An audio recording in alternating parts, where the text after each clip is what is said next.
In-Tayon, Ilocos Norte. Good morning, my dear tourists. Welcome to the best of culture and nature, Ilocos Norte. I'm Fritz and Juan, but you can call me Anne, and I will be your tour guide for today. Thank you for joining me today as we discover the beauty of Ilocos Norte. 503.7 kilometers away from Manila, Ilocos Norte lies in the north-westernmost part of Luzon, covering a land area of 366,200 hectares. It is bordered by the Babuyan Channel to the north, Ilocos Sur to the south, Abra to the southeast, Cagayan to the east, and the South China Sea to the west. There are two cities in the province, Laoag City and Batac City, which is Laoag City is its capital, and it comprises 21 municipalities. Annually, the province celebrates the Ilocano Festival of Festivals to showcase Ilocano culture and creativity. Locals are called Ilocanos and Iloko is the common dialect. Although English and Filipino are widely used, the province is also known as the renewable energy capital of Southeast Asia. Just like the rest of the Ilocos region, Ilocos Norte experiences both dry and wet seasons. The dry season starts from November until April, while the wet season is from May to October, wherein rainfall is brought about the southwest monsoon or habagat. The average temperature experienced by Ilocos Norte is 26.8 degrees Celsius. Long before the coming of the Spaniards, there already existed an extensive region consisting of the present provinces of Ilocos Norte, Ilocos Sur, Abra, and La Union.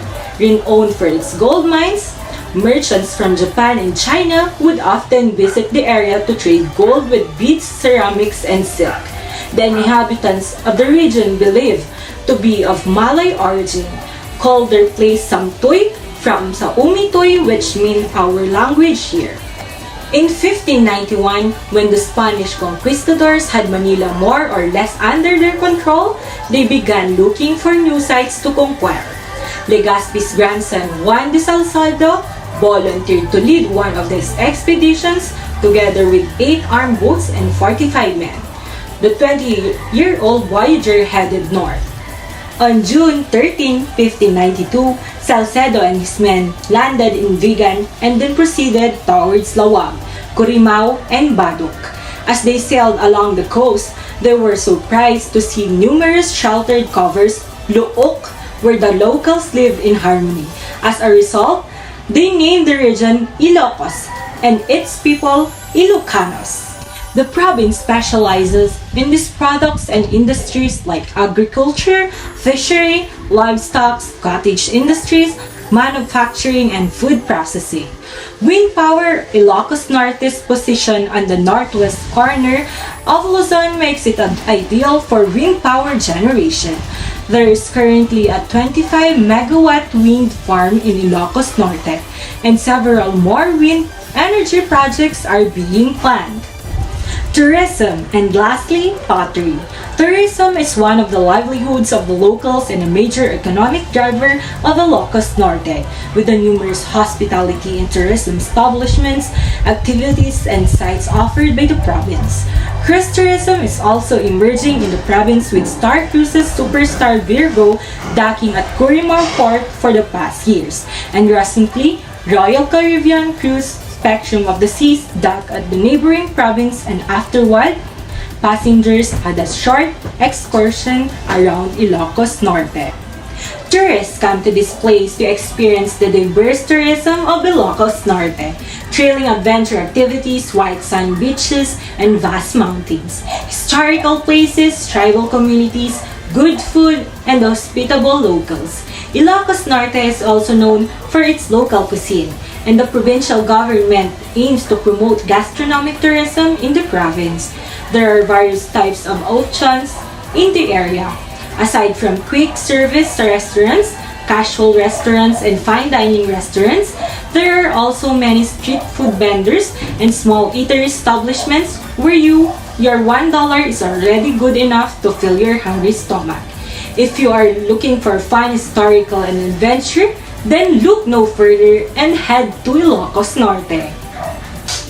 The province offers a wide variety and diverse activities and sites that will definitely bring tourists back in the past, while learning the local culture with a mix of adventure. The Philippines had been conquered by Spaniards for more than 300 years. Thus, there are a lot of historical landmarks all over the country, and Ilocos Norte has a lot.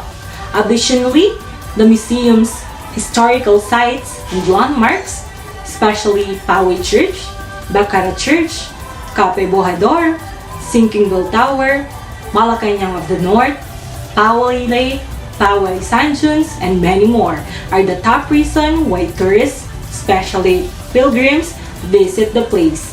Ilocos Norte is noted for being the birthplace of former President Ferdinand E. Marcos, who led an authoritarian rule over the country during the latter half of his incumbency. The Marcos enjoy a modicum of popularity in the province of Ilocos Norte. It is also known as northern tourist destination, being the location of Fort Ilocanja. I don't want to keep you waiting, and I can feel that everyone is excited. Let us now visit our first destination, Simbahan ng Poway, or mostly known as Poway Church. It is one of the most famous and oldest churches in the Philippines. It is located at Marcos Avenue, Poway, Ilocos Norte. It was founded by the Augustinian missionaries in 1593 and was a labor of love over time in the face of earthquakes and other disasters. The Poway Church history began in the 17th century. What started as Poway Church drawing turned into reality. The construction of the Simbahan ng Poway in Ilocos Norte was spread over a century, beginning from 1604. In 1892, it was finally inaugurated, but in 1706 and 1927, but sadly it was damaged by earthquakes. Its scars made more beautiful and worth visiting.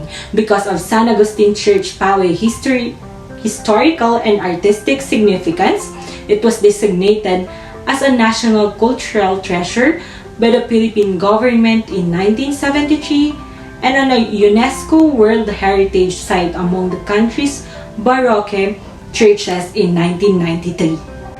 San Agustin Church Poway may have gone through devastations like wars and natural calamities, but it has stood up the test of time. Today, Poway Church stands proud as a mighty icon of the town and the entire province, and its parallel grandeur continues to make us fall in love with Ilocos Norte over and over again.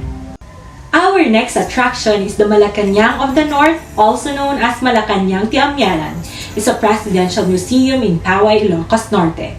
It is a national park and museum in Poway. It was built in 1977 by the Philippine Tourism Authority. It was originally the official residence of President Ferdinand Marcos and family when visiting his home province.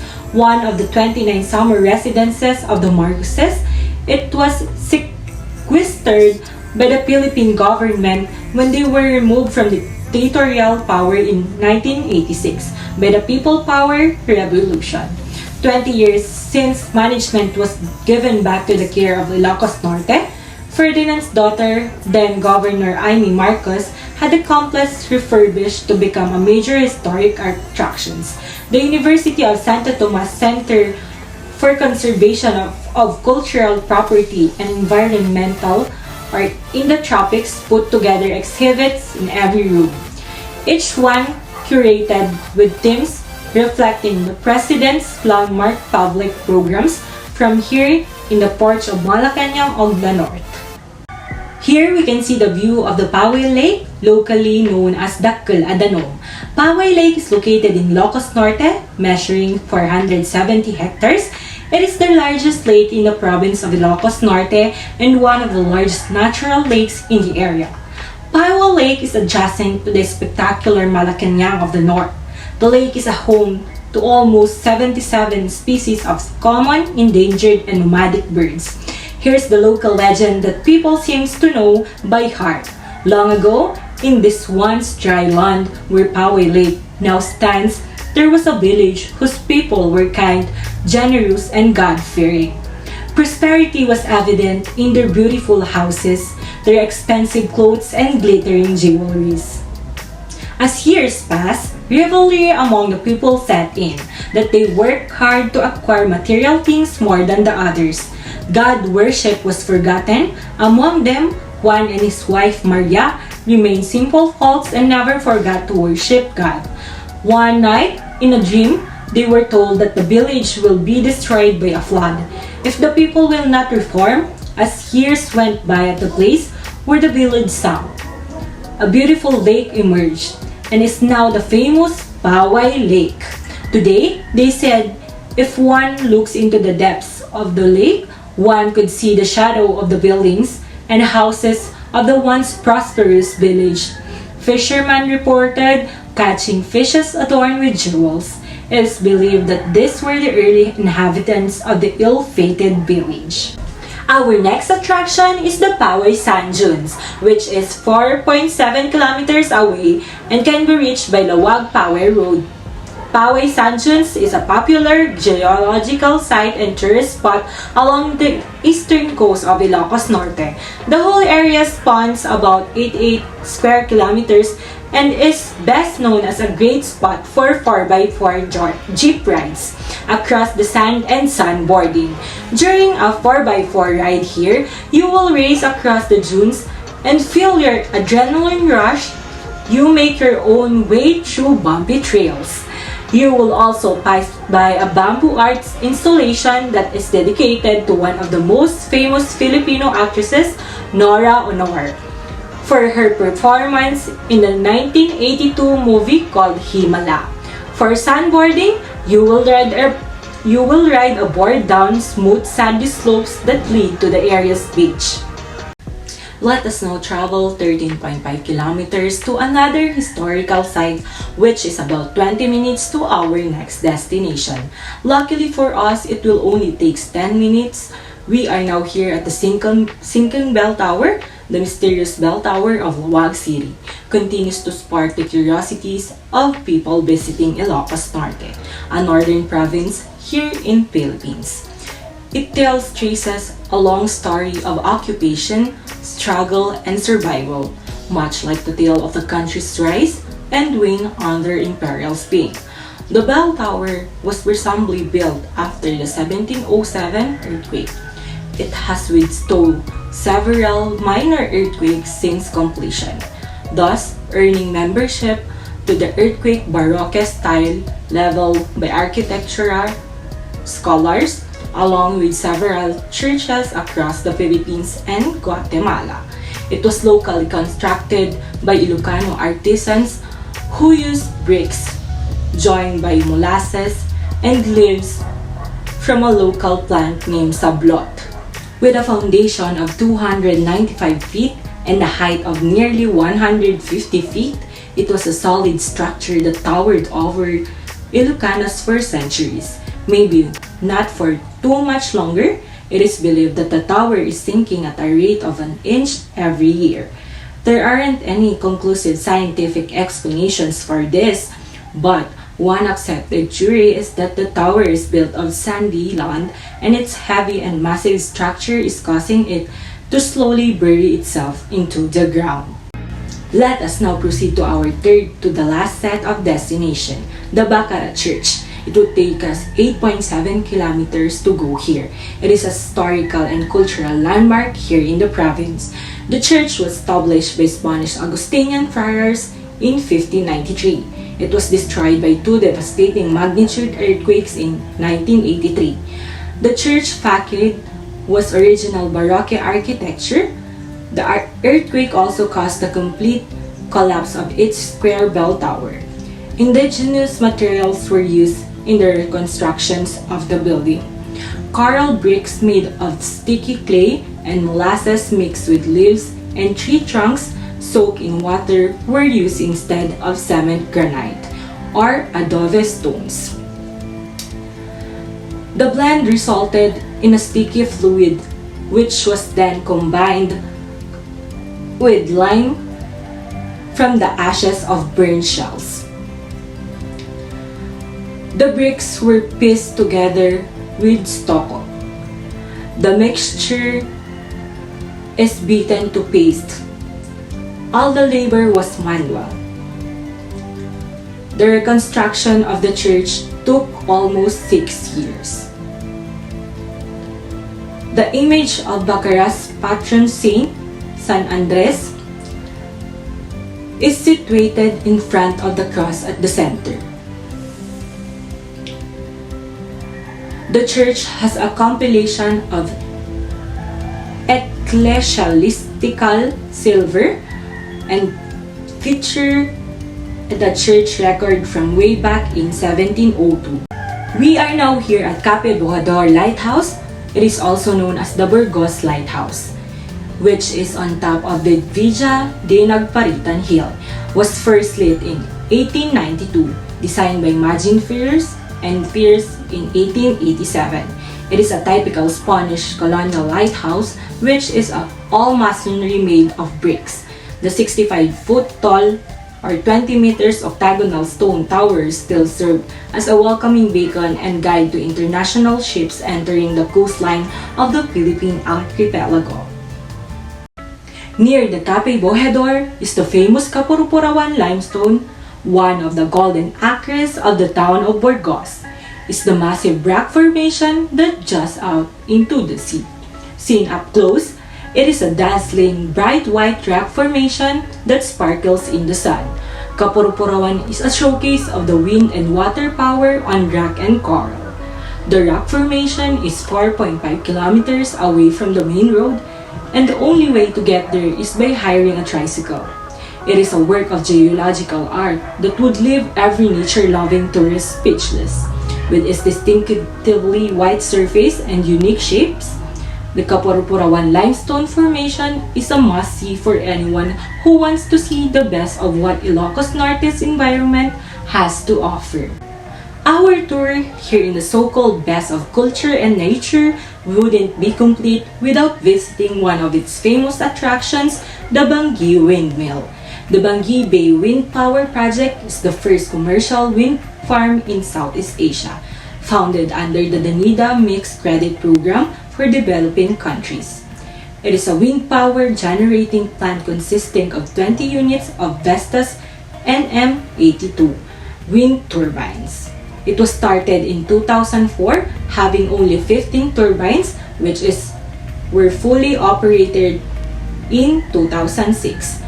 The management added an additional 5 turbines in 2009, making it 20, which is spread along the coastline of Bangi at 300 meters distance between turbines.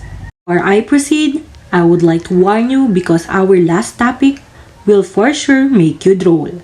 First on the list is my personal favorite, the Ilocos Empanada. Historically, the empanada was brought to Ilocos province by the Spaniards and its former Latin American colonies during their occupation. A Spanish empanada, on the other hand, is made out of wheat flour crust and stuffed with a filling of meat, vegetables, cheese, or sauce, while the basic Ilocano empanada has a rice or galapong wrapper stuffed with shredded green papaya. Other fillings such as longanisa and eggs are more recent innovations to showcase the flavor of the region. And since baking is a Western import and not a method of cooking indigenous to the islands, the empanadas of Ilocos are deep fried in oil. And that wraps up our Ilocos Norte virtual tour. Thank you very much everyone for sticking with me until the end. I very much appreciate your cooperation. I hope in the next few months, we'll have an opportunity to have an actual tour in the province of Ilocos Norte. Have a great day, my dear tourists!